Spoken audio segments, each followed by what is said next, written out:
وكده بقى يا جماعه اهو طبقنا الكشري النهائي.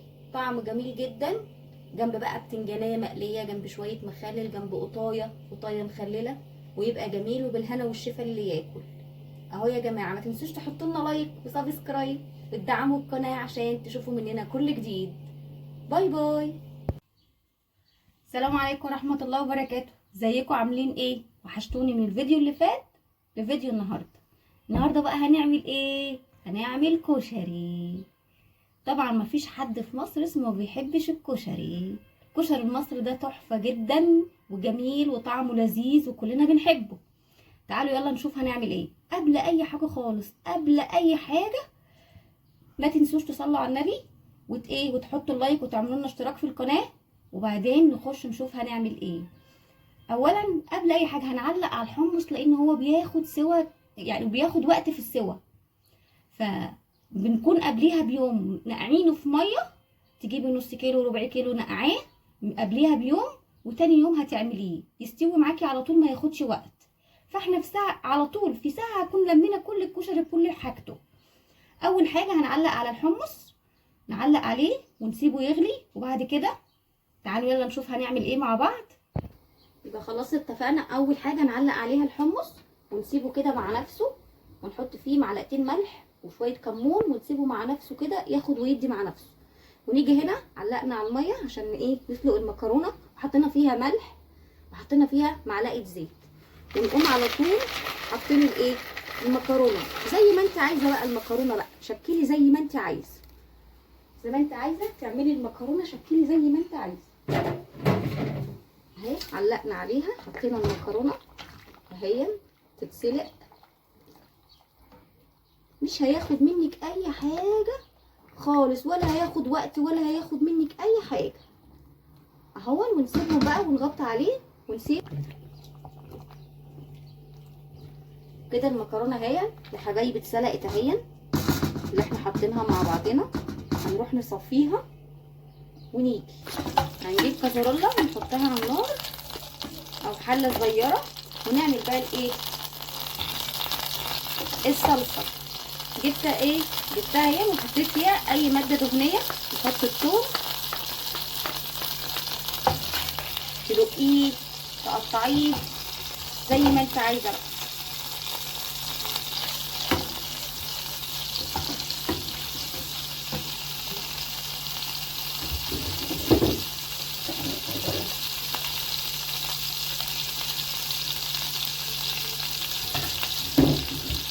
كده الثوم اهو يتحمر يا جماعه، يا دوبك ياخد لون بس. يا جماعه حبايبي اللي لسه مبتدئين، الموضوع سهل وبسيط خالص، ما بياخدش وقت.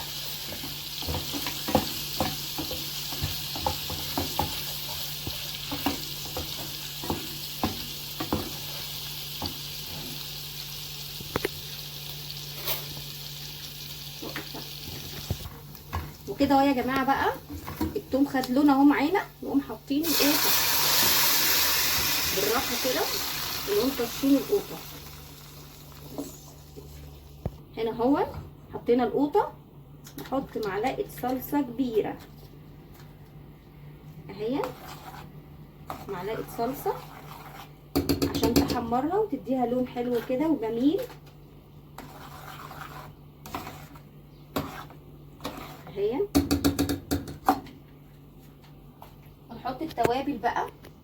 التوابل اهي يا جماعه: بصل بودر، كمون، بابريكا، كزبره ناشفه، فلفل. نحط كل التوابل دي مع بعضها كده، خلي ريحتها جميله وطعمها تحفه. وطبعا بقى الباكو الماجي ده اختيار، اللي عايز يحط كيس ماجي يحطه، اللي مش عايز براحته، ده اختياري. انا بحب الماجي احطه في الاكل. نقلب ده كله كده.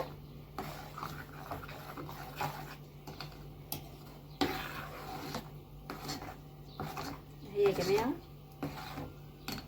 ريحتها طالعه جميله. طبعا ما تنسوناش يا جماعه بقى باللايك والاشتراك في القناه وتدعمونا كده. وكده اهو رجعنا للصلصه بعد ما سيبناها 5 دقايق كده اهو. كده تقلها كده حلو، احنا بنحبها ولا تقيله قوي ولا خفيفه قوي. نسيبها بس دقيقتين كمان على النار وخلاص. هنا بقى حطينا حله على النار فيها برضو شويه زيت، اي زيت انت بتستعمليه بقى ماشي. واول ما يسخن على طول هنقوم حاطين الايه، البصل. نحمر بقى شويه بصلايه كده عشان تبقى ايه طعمها حلو كده. في ناس تانية بتحمرها في دقيق، بتعوص البصل كده دقيق وتحمرها، لكن انا ما بعملش كده، انا بحمرها على طول اهو. بصل قطعناه بصلايه كبيره كده، قطعناها حلقات كده او جوليان اهي، ونقلب كويس جدا علشان عايزاها تطلع متحمره ومقرمشه وجميله. ايدك فيها على طول، ما تشيليش ايدك منها، ما تبطليش تقليب. لو بطلت تقليب ناحيه هتستوي وناحيه مش هتستوي، وناحيه هتتحرق وناحيه هتلاقيها لسه ما خدتش لون ولا اي حاجه. يلا هنسيبها بقى شويه كده تستوي وتتحمر وتاخد لون وهرجع لكم اوريهولكم. واهو يا جماعه رجعنا للبصل اهو. شوفوا البصل اهو كله زي بعض اهو. هروح بقى اصفيه من الزيت وارجع تاني. الزيت ده مش هرميه، هستخدمه برضو تاني وانا بعمل بقيه الكشري. في نفس الزيت برضو يا جماعه اللي قلتلكوا عليه حط الشعريه قيمه نص كوبايه او 3/4 كوبايه كده حسب اللي انت هتعمليه.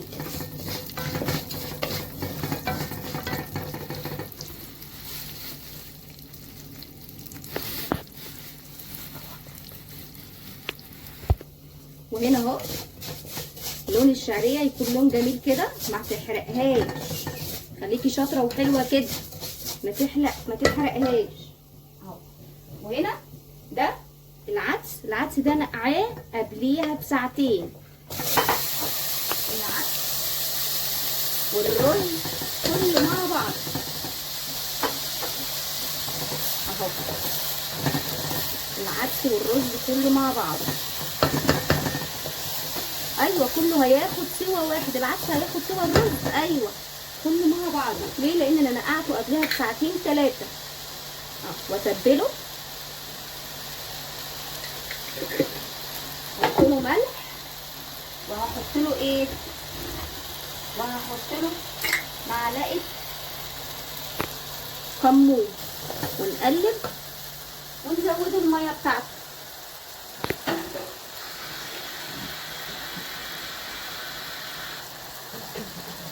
احط له ميه سخنه بتغلي. وهنا اهو يا جماعه حطينا له الميه. خلي بالك الميه ما تبقاش كتير عشان ما يعجنش اهو. الميه حطينا العدس والرز والشعريه مع بعض اهو، وحطينا ملحه ونغطيه بقى، ونغطيه ونسيبه يستوي. وكده بقى يا جماعه اهو طبقنا الكشري النهائي. طعمه جميل جدا، جنب بقى بتنجانيه مقليه، جنب شويه مخلل، جنب قطايه مخلله، ويبقى جميل وبالهنا والشفا اللي ياكل اهو. يا جماعه ما تنسوش تحطوا لنا لايك وسبسكرايب وتدعموا القناه عشان تشوفوا مننا كل جديد. باي باي.